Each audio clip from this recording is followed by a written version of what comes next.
तो देखिए, सियासत इस मसले को लेकर हो रही है। ग्वालियर में तो फूल सिंह बरैया के बयान पर सियासत में और तेजी देखी जा रही है। केंद्रीय मंत्री ज्योतिरादित्य सिंधिया ने भी इस पर पलटवार किया है। सांसदों के लिए ऐसे शब्दों का इस्तेमाल निंदनीय है, हमें अपने शब्दों पर ध्यान देना चाहिए, ये बात सिंधिया ने कही है। एसआईआर पर भी बोले केंद्रीय मंत्री ज्योतिरादित्य सिंधिया, ये प्रक्रिया हर सरकार में होती आ रही है। विपक्ष को चुनाव में हार से डर लगता है। शब्दों का प्रयोग पहले तो जनप्रतिनिधि के लिए करना बड़ी निंदाजनक बात है। जनप्रतिनिधि अच्छा हो, बुरा हो, कैसा हो, वो जनता से चुना हुआ आता है। ऐसे शब्दों का प्रयोग हमें थोड़ा अपने आचरण पर थोड़ा निगाह रखना चाहिए। और जहां तक एसआईआर की बात है, मैंने ये बार बार कहा है, ये पहली बार नहीं हो रही है। देश के पहले प्रधानमंत्री के ज़माने से हर दशक में होती आ रही है, हर सरकार में होती आ रही है। अब उन लोगों को आपत्ति है जिनको स्वच्छता से डर है या ठीक तरीके से वोटिंग की प्रक्रिया से डर है, और या तो मैं कहूं कि हार से डर है। हम जीतें और वहाँ एसआईआर हो तो बहुत अच्छी बात है, और अगर हम हारे और वहाँ एसआईआर हो तो बहुत बुरी बात है। तो प्रतिक्रिया लगातार इस बयान को लेकर सामने आ रही हैं। जो मंत्री हैं राज्य सरकार के सारंग, उन्होंने भी अपनी बात कही है। समाज में फूट डालने की राजनीति कांग्रेस की आदत बन गई, इस तरह की बातें करना उचित नहीं है। विश्वास सारंग ने ये बात कही। कोशिश की है समाज में विघटन पैदा करना, फूट डालो और राज करो की नीति पर चलना, ये कांग्रेस की पुरानी आदत है। मुझे लगता है इस तरह की बातें करके हिंदू समाज को तोड़ना कहीं से भी उचित नहीं है। तो सियासी प्रहार हो रहे हैं न केवल बरैया पर, बल्कि कांग्रेस पार्टी पर भी सवाल दागे जा रहे हैं। बीजेपी पुरजोर हमला कर रही है। बीजेपी के तमाम बड़े नेता इस मामले में कांग्रेस को भी घेर रहे हैं और बरैया के बयान पर आपत्ति भी जता रहे हैं। तमाम पहलुओं पर हम चर्चा करेंगे। हमारे साथ भोपाल से हमारी संवाददाता निहारिका शर्मा मौजूद रहेंगी इस चर्चा में। इसके अलावा वाणी अहलुवालिया बीजेपी की प्रवक्ता हैं, वो हमारे साथ इस चर्चा में शामिल रहेंगी, और राकेश सिंह यादव कांग्रेस के नेता हैं, वो भी हमारे साथ इस चर्चा में मौजूद रहेंगे। सबसे पहले मैं निहारिका का रुख करना चाहूंगा इस पूरे मामले को अपने दर्शकों को समझाने के लिए, इसकी पृष्ठभूमि जानने के लिए। निहारिका, ये भी कहा जा रहा है कि बरैया ने कोई पहली बार ऐसा बयान नहीं दिया है, पहले भी वो विवादित बोलते रहे हैं। अब ये अचानक से उन्होंने ये तीर छोड़ दिया, इसके मायने क्या हैं? वो क्या कहना चाह रहे हैं? वो अपनी पार्टी को घेर रहे हैं, वो किसको घेर रहे हैं?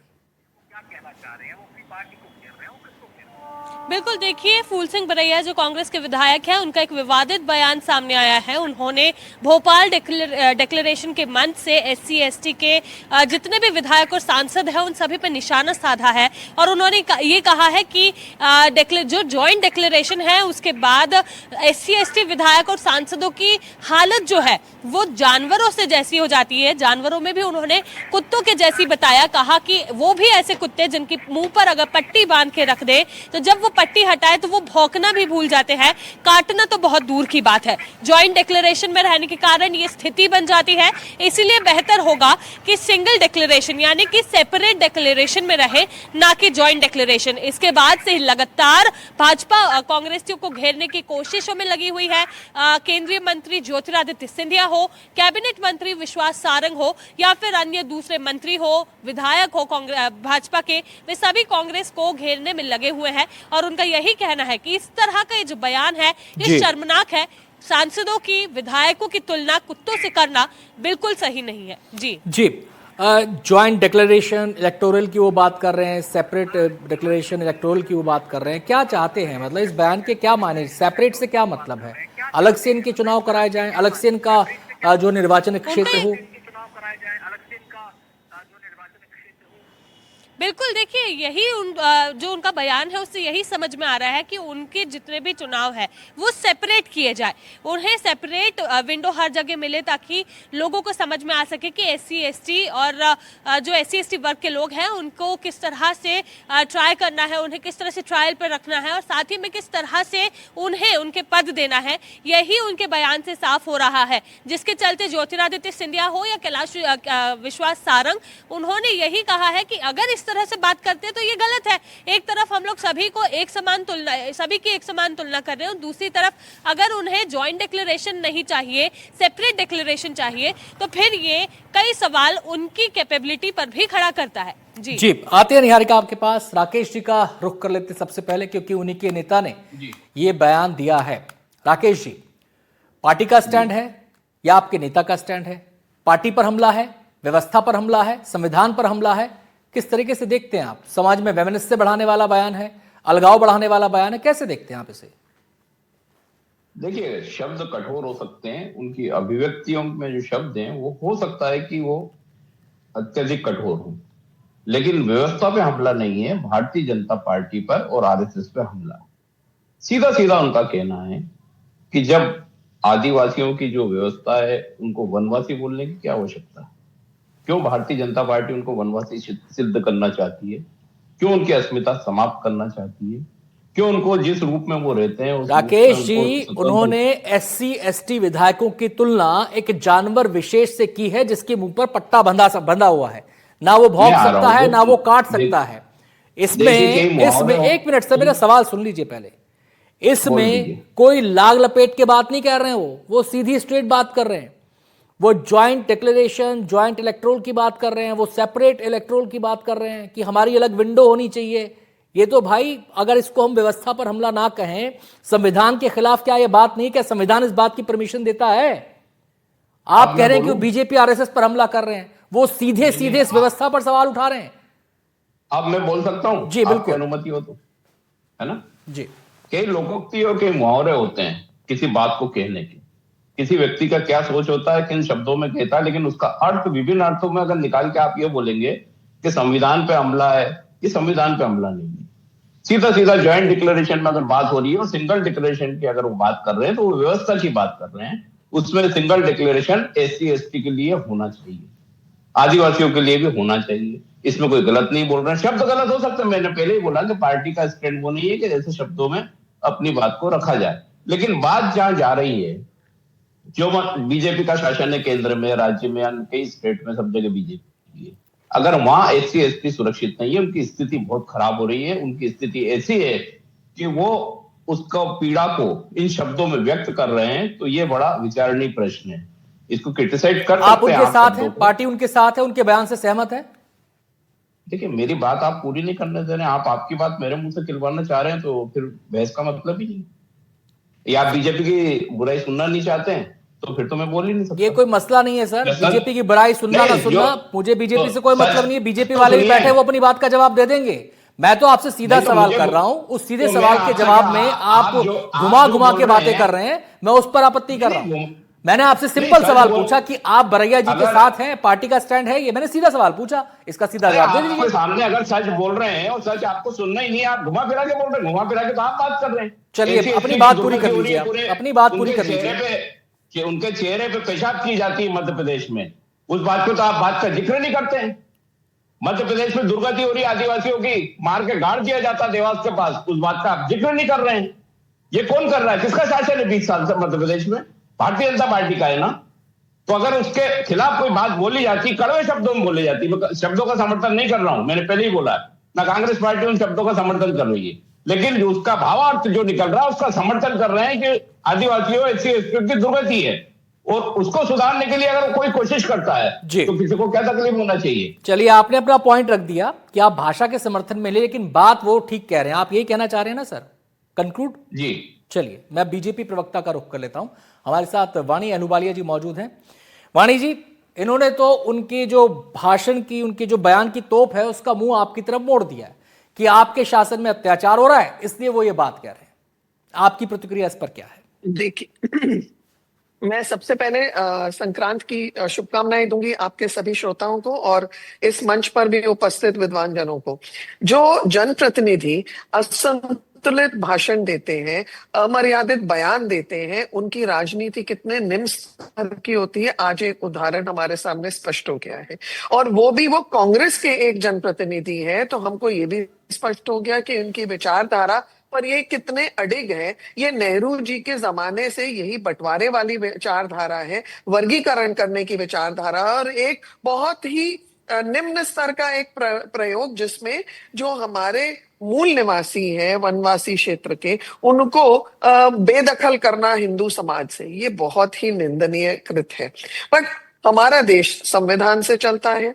प्रधानमंत्री जी ने यह बहुत स्पष्ट और साफ किया है कि ज्ञान की परिभाषा है, जातियां केवल 4 होंगी इस देश में, जिसमें गरीब, युवा, अन्नदाता और नारी शक्ति होगी। और एसटी वर्ग को किस तरीके से हमने मेन स्ट्रीम में लाने का प्रयास किया है, ये हमारे कार्यों से बहुत स्पष्टता से सिद्ध है। चाहे वो हमारे प्रथम नागरिक का हम देख लें, उल्लेख कर लें, या फिर सीएम्स देख लें, हम एक 2 उदाहरण वाणी जी, आप संविधान की बात कर रहे हैं, आप संविधान के रेफरेंस में बात कर रहे हैं, लेकिन अभी आपने यादव जी को सुना, वो तो साफ साफ कह रहे हैं ना तो ये व्यवस्था पर हमला है। मैं उसी में संदर्भ, हाँ, मेरा सवाल सुन लीजिए मैडम, पहले मेरा सवाल सुन लीजिए, उसके बाद अपनी बात को कंक्लूड कर दीजिएगा। वो कह रहे हैं कि ना तो व्यवस्था पर हमला है, ना ही संविधान पर हमला है। अगर ऐसी बात कही है, वो सेपरेट डिक्लेरेशन की बात कह रहे हैं, तो उसमें दिक्कत क्या है, इसमें आपत्ति क्या है? क्या हर स्टेट में अलग संवैधानिक व्यवस्था कर सकते हैं? बिल्कुल नहीं है, उचित नहीं है, और ये हमारे लोकतांत्रिक मूल्यों के खिलाफ है। पर कांग्रेस को लोकतंत्र से और संविधान से क्या नाता हो सकता है? देखिए, हम एससी वर्ग के साथ कांग्रेस ने कैसा शोषण किया है, छिंदवाड़ा उसका एक जीता जागता उदाहरण है। कितने वर्षों तक इनके शीर्ष एक गद्दावर नेता वहां के सांसद रहे हैं, और वहां पर किस प्रकार से एसटी वर्ग का शोषण हुआ। क्या उनका कोई विकास कार्य हुआ वहां पे? बिल्कुल नहीं। तो मैं आपको ये तो बता दूं कि जिस धरती को हम जम्बू द्वीप बोलते हैं, हम सनातन संस्कृति में जिसका वो प्रणाम करते हैं, उस जम्बू द्वीप के ये उत्तराधिकारी हैं, ये यहाँ के निवासी हैं, और हमें निवासी होने के नाते सबको एक सामान्य अधिकार देने का कर्तव्य बनता है। पर ये कांग्रेस नहीं समझ सकती। बरैया जी ने एक बात और कही है कि अभी बराबरी, जिस संविधान में बराबरी का सपना देखा गया था, वो बराबरी नहीं आई है, ये बात भी वो कह रहे हैं। देखिए, बराबरी, देखिए अब तो रोना धोना आएगा, क्योंकि कहीं ना कहीं एसटी वोट बैंक की राजनीति ये आप खेलना चाहते हैं, और कहीं ना कहीं कोई कंधे का उपयोग करना है राजनीतिक रोटियों के लिए। तो अब जो मैडम आपके पास आपके पास आता हूं, मुझे अपनी संवाददाता के पास जाना होगा मैडम, मुझे अपनी संवाददाता के पास जाना होगा, निहारिका, उनको आगे भी रिपोर्ट करना है, उनको हमें फ्री करना होगा। निहारिका, आपसे जानना चाहते हैं कि अभी आपने यादव जी को सुना, उन्होंने कहा कि उनका हमला, ये जो बात उन्होंने कही है एससी एसटी विधायकों के संदर्भ में, उन्होंने कहा कि उनका हमला बेसिकली बीजेपी पर है, वो अपनी बात बीजेपी की तरफ करना चाह रहे हैं, शासन की तरफ करना चाह रहे हैं, और इस बात को इस रूप में समझना जरूरी है, उन्होंने ये बात कही। मैं आपसे जानना चाहता हूं कि उन्होंने जो पूरा अपना भाषण दिया, क्या उसमें उन्होंने किसी पार्टी विशेष के संदर्भ में ये बात कही है, या उन्होंने ओवरऑल ये बात कही है कि तमाम एससी एसटी विधायक हैं, उनकी ये स्थिति है? क्या उन्होंने व्यक्तिगत हमलों का जिक्र किया, या केवल विधायकों के, सांसदों के संदर्भ में यह बात कही? क्योंकि यादव जी ने व्यक्तिगत हमलों का जिक्र किया कि फला जगह ये अत्याचार हुआ, फला जगह वो अत्याचार हुआ। क्या इस संदर्भ में वो अपनी बात कह रहे थे, या केवल जनप्रतिनिधि के तौर पर, जनप्रतिनिधियों के लिए उन्होंने ये बात कही है? अनंत, मुझे लगता है कि अगर किसी पार्टी को लेकर यहाँ पर निशाना साधा होता तो आज हम ये डिबेट भी नहीं कर रहे होते। ये डिबेट इसीलिए हो रही है क्योंकि किसी पार्टी विशेष पर नहीं, बल्कि तमाम एससी एसटी के जितने भी सांसद और विधायक हैं, उन सभी को अपने रडार पर उन्होंने लिया है और फिर ये बात कही है। यही कारण है कि कांग्रेस के हो चाहे बीजेपी के, सभी एससी एसटी वर्ग के सांसद और विधायकों में वो आक्रोश, वो गुस्सा, वो नाराजगी देखने को मिल रही है फूल सिंह बरैया के खिलाफ, जिन्होंने इस तरह की बात कही है। अगर उन्होंने कहीं भी बीजेपी या कांग्रेस का उल्लेख किया होता तो शायद ये चीज पर हम इतना डिस्कशन नहीं करते, क्योंकि इसे हम नॉर्मल राजनीतिक लड़ाई जो हर दिन की होती है, लड़ाई कहे बहस, वो मानते। लेकिन उन्होंने किसी पार्टी का नाम नहीं लिया, तमाम SC ST के विधायक और सांसदों को अपने रडार पर लेते हुए ये बयान दिया, जिसे लेकर नाराजगी देखने को मिली। जी निहारिका, जाहिर सी बात है, जब ऐसा कोई विवादित बयान सामने आता है तो हम नेताओं की प्रतिक्रिया जानना चाहते हैं, जो जनप्रतिनिधि हैं उनकी प्रतिक्रिया जानना चाहते हैं।